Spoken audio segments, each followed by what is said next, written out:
పునర్జన్మ గురించి మనం ఇవాళ తెలుసుకుందాము. అసలు పునర్జన్మలు ఉన్నాయని నమ్ముతున్నారా? నమ్మట్లేదా? అయితే మీకు ఎప్పుడైనా ఈ డౌట్ వచ్చిందా? ఎందుకు ఈ ప్రపంచంలో ఒకరు ధనికులుగా ఉన్నారు, ఒకరు పేదవారిగా ఉన్నారు. కొంతమంది ఎంతో సంతోషంగా జీవితాన్ని అనుభవిస్తూ ఉన్నారు. కొంతమంది ఎందుకు జీవితాన్ని చాలా దుఃఖభరితంగా, చాలా భారం మోస్తున్నట్టు బతుకుతున్నారు అని ఎప్పుడైనా గమనించారా? కొంతమంది ఆరోగ్యంగా ఉంటున్నారు. కొంతమంది అనారోగ్యంతో బాధపడుతున్నారు. కొంతమంది ఎంతో తెలివితేటలతో, నైపుణ్యంతో పుడుతున్నారు. కొంతమంది మానసిక వికలాంగులుగా, వైకల్యంతో పుడుతున్నారు. మరి ఎందుకు ఇవన్నీ? అందరూ ఉంటే ఒకేలాగా ఉండాలి. అందరికీ అన్నీ ఒకేలాగా ఉండాలి కదా! మరి ఇన్ని విధాల మార్పులున్నాయి అని ఎప్పుడన్నా క్వెషన్ వేసుకున్నారా? నాకైతే ఇది చాలా సార్లు అనిపించింది. అప్పుడే నేను నమ్మాను పునర్జన్మలు ఉన్నాయి అని. కదా! మరి పునర్జన్మలు ఉండడం వల్లే ఆ గత జన్మల్లో నేను చేసుకున్న పాప పుణ్య కర్మాల ఫలితమే ఈ యొక్క జన్మలో నేను అనుభవిస్తున్నదని నాకు అర్థమైంది. మరి మీకు అర్థమయ్యేలాగా నేను చెప్పాలనుకుంటున్నాను. అసలు జీవితం అనేది కేవలం పుట్టడము, పెరగడము, మరణించడం మాత్రమే కాదు. ఇది ఒక గొప్ప ప్రయాణం. పునర్జన్మ అనేది కూడా ఒక ఆత్మ ప్రయాణం. ఇప్పుడు ఈ ఆత్మ ప్రయాణంలో ఒక ఆత్మ తనను తాను తెలుసుకునే యాత్రనే ఈ యొక్క ప్రయాణం. ప్రకృతి మనల్ని ఒక్క జన్మతో పూర్తి చేయించదు. మనలో ఇంకా నేర్చుకోవాల్సిన పాఠాలు ఉంటే, ఇంకా శుభ్రం కావాల్సిన భావాలు, ఆలోచనలు ఉంటే మళ్ళీ మళ్ళీ ఈ భూమిపైకి మనల్ని పంపిస్తూ ఉంటుంది. అసలు పునర్జన్మ అంటే ఏమిటి? పునర్జన్మ అనేది శిక్ష కాదు. అది ప్రకృతి మనకిచ్చే మరొక అవకాశం. మనలో ఉన్న భయం, కోపం, అసూయ, అహంకారం, మోహం, కామం, మాత్సర్యం ఇలాంటి అపరిశుభ్రమైన భావాలను శుభ్రం చేసుకోవడానికి ప్రకృతి మనకు ఇచ్చిన గొప్ప అవకాశమే ఈ జన్మ.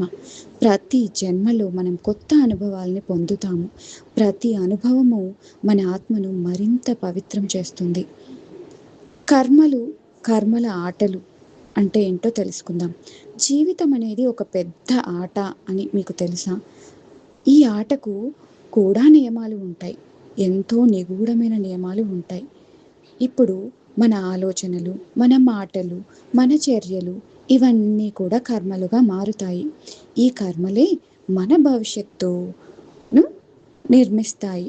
ఎవ్వరూ తప్పించుకోలేని ఒక సత్యం ఏమిటంటే, ప్రకృతి ఈ కర్మలను గమనిస్తూ ఉంటుంది. ప్రకృతి ప్రతి మనిషి, ప్రతి ఆత్మ యొక్క భావాలను, ఉద్దేశాలను అన్నింటినీ గమనిస్తూ ఉంటుంది. ఇలా గమనించిన ప్రకృతి వాటి యొక్క బ్యాలెన్స్ షీట్స్ని ఆత్మలోనే నిగూఢంగా భద్రపరుస్తుంది. అంటే ఈ ప్రకృతికి సహజ సిద్ధంగా ఉండే ఒకే ఒక అకౌంటెంట్ ఎవరు తెలుసా? మన ఆత్మనే. మన ఆత్మలోనే మన బ్యాలెన్స్ షీట్ మొత్తం ఉంటుంది. ఎన్ని చెడు కర్మలు చేశాము, ఎన్ని మంచి కర్మలు చేశాము మొత్తం బ్యాలెన్స్ షీట్ ఉంటుంది.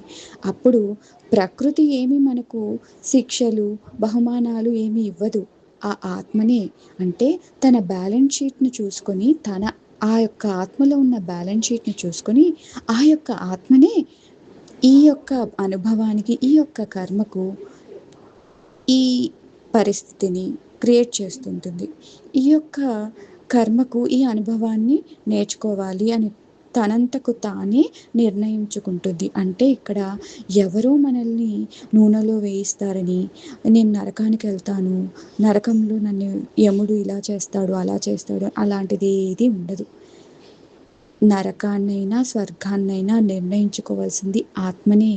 ఆ ఆత్మనే నిర్ణయించుకుంటుంది.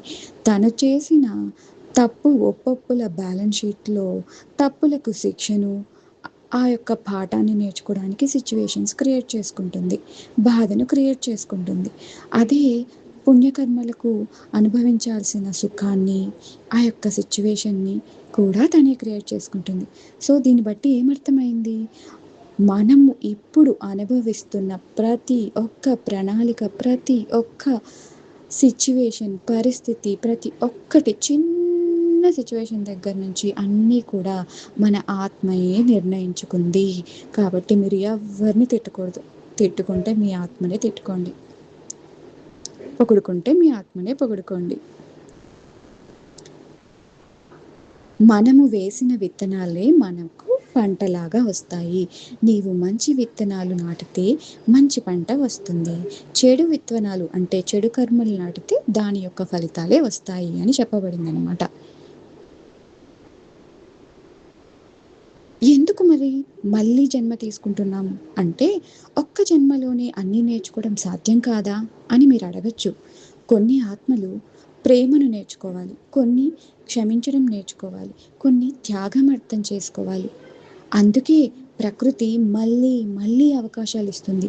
ఒకే జన్మలో నువ్వు ఎన్ని నేర్చుకుంటే ఇంకేముంది, ఒక్క జన్మలోనే ముక్తిని సాధించేస్తావు. కానీ ఈ మాయ, ఈ డ్రామాలో ఇరుక్కుపోయి కొన్నింటిని విస్మరిస్తాము.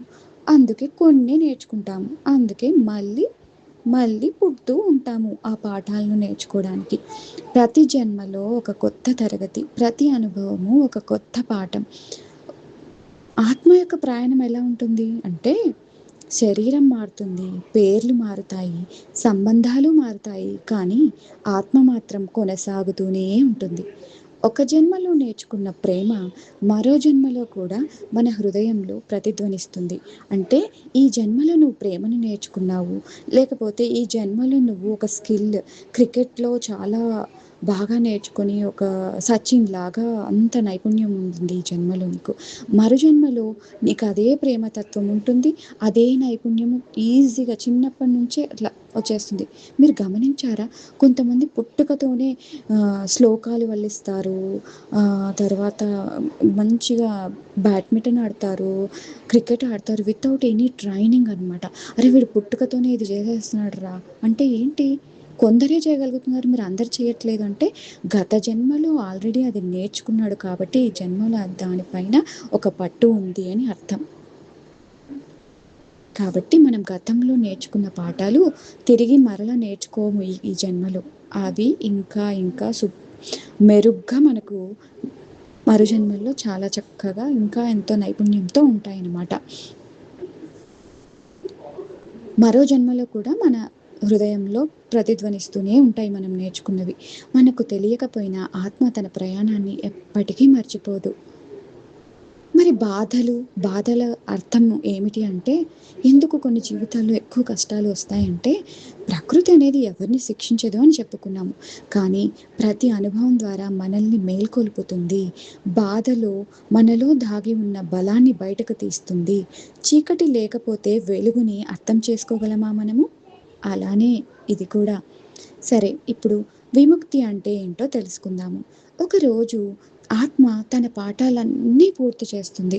అప్పుడు ఆత్మకు ద్వేషం ఉండదు, అహంకారము ఉండదు, భయము ఉండదు. ఉన్నది కేవలం ప్రేమ మాత్రమే. ఆ ఆత్మకి మిగిలేది కేవలం ప్రేమ మాత్రమే. అదే కదా విముక్తి. అదే నిజమైన స్వేచ్ఛ. సో, చివరిగా సందేశం నేనేం చెప్తున్నానంటే, పునర్జన్మ అనేది ముగింపు కాదు. అది ఆత్మ ఎదుగుదల కోసం ప్రకృతి ఇచ్చే ఒక అనంతమైన అవకాశం. మన జీవితంలోని ప్రతి సంఘటన, ప్రతి బాధ, ప్రతి ఆనందం మన ఆత్మను మరింత పవిత్రంగా మార్చే ప్రయాణంలో భాగం కాబట్టి, జీవితాన్ని చూసి భయపడకండి. దాన్ని అర్థం చేసుకోండి, ప్రేమించండి, అనుభవించండి, ఎదగండి. ఆత్మ ఎన్నడూ చనిపోదు. అది కేవలం కొత్త పాఠాల కోసం కొత్త జీవితాన్ని ఎంచుకుంటుంది. సర్వప్రాణి సుఖినో భవంతు. ధన్యవాదాలు.